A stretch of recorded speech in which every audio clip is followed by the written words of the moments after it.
সুপ্রিয় ভিউয়ার্স, স্বাগত জানাচ্ছি নতুন আরেকটি ভিডিওতে। আজকের এই ভিডিওতে আমরা ডিগ্রি দ্বিতীয় বর্ষের 2025 সনে যারা পরীক্ষায় অংশগ্রহণ করছেন তাদের জন্য বাংলা যে আবশ্যিক বিষয়টি রয়েছে সেই বাংলা আবশ্যিক বিষয়ের চূড়ান্ত সাজেশন নিয়ে আজকের এই ভিডিওতে আমরা আলোচনা করব। তাই অবশ্যই ভিডিওটি আপনারা ধৈর্য সহকারে সম্পূর্ণ দেখার চেষ্টা করবেন। আর পরবর্তী বিষয়ের সাজেশনগুলো পেতে অবশ্যই আমাদের ইউটিউব চ্যানেলটিকে সাবস্ক্রাইব করে পাশে আসা বেল আইকনটি বাজিয়ে রাখুন। তো আসুন আর কথা না বাড়িয়ে আমরা সরাসরি চলে যাব আজকের মূল ভিডিওতে। প্রথমেই ক বিভাগ অতি সংক্ষিপ্ত প্রশ্ন। চৈতি হাওয়া কবিতায় বউ কথা কও পাখি কোথায় বসে ডাকতো? এটি হচ্ছে হিজল শাখায় বসে ডাকতো। চৈতি হাওয়া কবিতায় কবি কার খোপায় ফুল গুজে দিতেন? এটি হচ্ছে কবি প্রিয়ার খোপায় ফুল গুজে দিতেন। বনলতা সেন কবিতার কবি কত বছর ধরে পথ হাঁটছেন? এটি হচ্ছে 1000 বছর ধরে পথ হাঁটছেন। বনলতা সেন কবিতায় শ্রাবন্তীর পরিচয় দাও।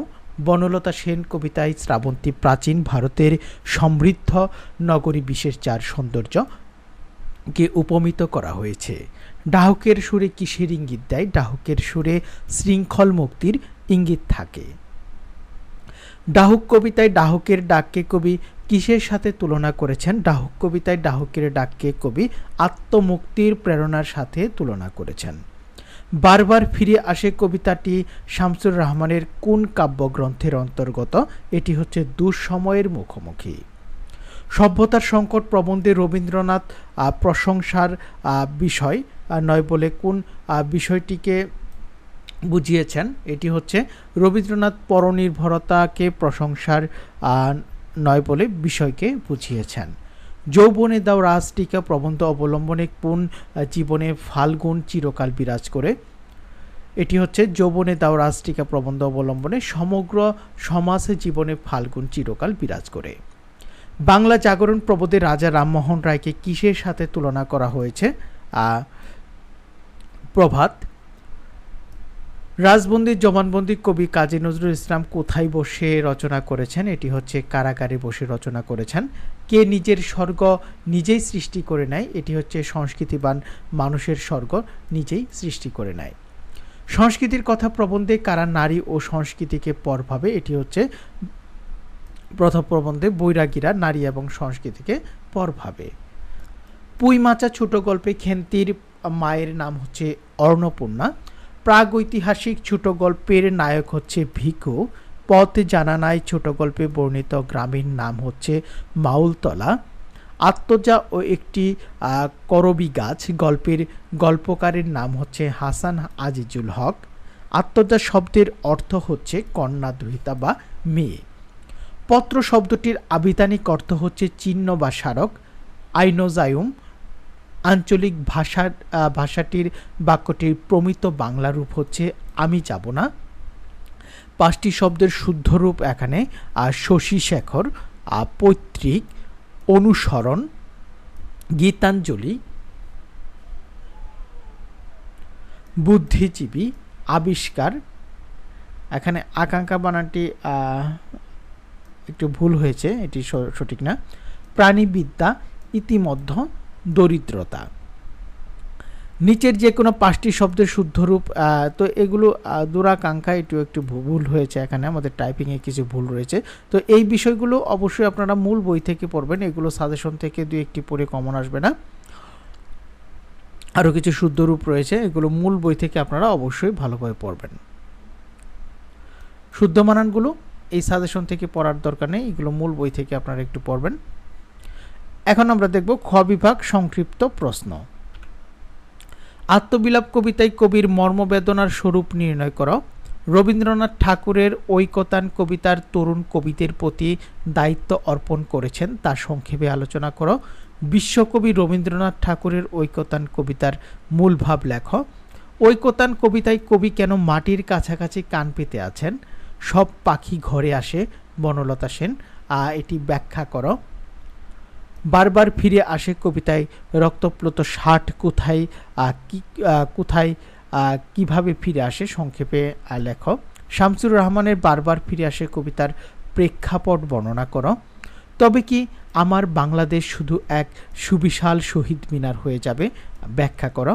সভ্যতার সংকট প্রবন্ধে রবীন্দ্রনাথ মানব সভ্যতার কোন সংকটের দিক গুরুত্ব দিয়েছেন? মানুষের প্রতি বিশ্বাস হারানো পাপ, সে বিশ্বাস শেষ পর্যন্ত, এখানে পর্যন্ত হবে, রক্ষা করব, ব্যাখ্যা করো। আমি সামান্য সৈনিক, যতটুকু ক্ষমতা ছিল তা দিয়ে তার আদেশ পালন করেছি, ব্যাখ্যা করো। ধার্মিক আর কালচার মানুষের মাঝে পার্থক্য সংক্ষেপে আলোচনা করো। সুরবালা আমার কিনা হইতে পারিত, ব্যাখ্যা করো। এমদাদের সংক্ষিপ্ত পরিচয় দাও। তোমরা নিতান্ত মূর্খ, এই ভণ্ডের চালাকি বুঝতে পারতেছ না, বিষয়টি বিশ্লেষণ করো। প্রাগৈতিহাসিক গল্প অবলম্বনে 5টি চরিত্র আলোচনা করো।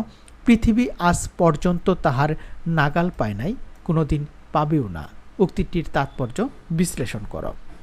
দাম চড়িল সব জিনিসের, কমিল কেবল জীবনের, ব্যাখ্যা করো। আত্মজা ও একটি করবী গাছ গল্পটি এক বৃদ্ধের জীবনের মর্মান্তিক পরিণতি, আলোচনা করো। সাধু এবং চলিত রীতির পার্থক্য লেখ। বিদেশি শব্দ বানানের 4টি নিয়ম, নত্য বিধান যে কোনো 4টি নিয়ম। এখন আমরা দেখব বঙ্গ অনুবাদ। Books are man's best companions in the life, knowledge is ফাস্টার than an ocean, truthfulness is the great of all virtue in a. তো সুপ্রিয় শিক্ষার্থীরা, আপনারা কিন্তু এই বঙ্গ অনুবাদগুলো অবশ্যই মূল বই থেকে আরও বেশি বেশি পড়বেন। তো সুপ্রিয় ভিউয়ার্স, ভিডিওটি যারা দেখছেন এবং আমাদের চ্যানেলটিকে সাবস্ক্রাইব করে নিয়ে অবশ্যই চ্যানেলটিকে সাবস্ক্রাইব করে পাশে আসা বেল আইকনটি বাজিয়ে রাখবেন। তো এখন আমরা আসি গ বিভাগ রচনামূলক প্রশ্নে। চৈতি হাওয়া কবিতা অবলম্বনে কাজী নজরুল ইসলামের কবি মানুষের পরিচয় দাও। কবি কাজী নজরুল ইসলামের চৈতি হাওয়া কবিতার কবিত ফুটে উঠেছে উক্তিটি বিশ্লেষণ করো। কবির ক্লান্ত পথিক সত্তা কিভাবে শান্তি লাভ করেছিল, বনলতা সেন কবিতা অবলম্বনে বর্ণনা করো। বনলতা সেন কবিতা নারীর চিরায়ত সৌন্দর্যের মহিমা গান, এই উক্তিটি যথাযথ নিরূপণ করো। ডাহুক কবিতার মূল বিষয় বস্তু আলোচনা করো। শামসুর রহমানের বারবার ফিরে আসা কবিতার কবির মর্মবেদনার স্বরূপ উদ্ঘাটন করো। সনেট কি, সনেট হিসেবে সোনালী কাবিন 5 কবিতার সার্থকতা মূল্যায়ন। বাংলা ভাষা প্রবন্ধ অবলম্বনে বঙ্কিমচন্দ্র চট্টোপাধ্যায়ের ভাষা চিন্তার বৈশিষ্ট্য বিশ্লেষণ করো। তৈল প্রবন্ধ অনুসারে এর অসামান্য মহিমা বর্ণনা করো। রবীন্দ্রনাথ ঠাকুরের সভ্যতার সংকট প্রবন্ধের মূল বক্তব্য লেখ। পাশ্চাত্য সভ্যতার প্রতি রবীন্দ্রনাথ ঠাকুরের মোহভঙ্গের কারণ সভ্যতার সংকট প্রবন্ধ অবলম্বনে বিশ্লেষণ করো।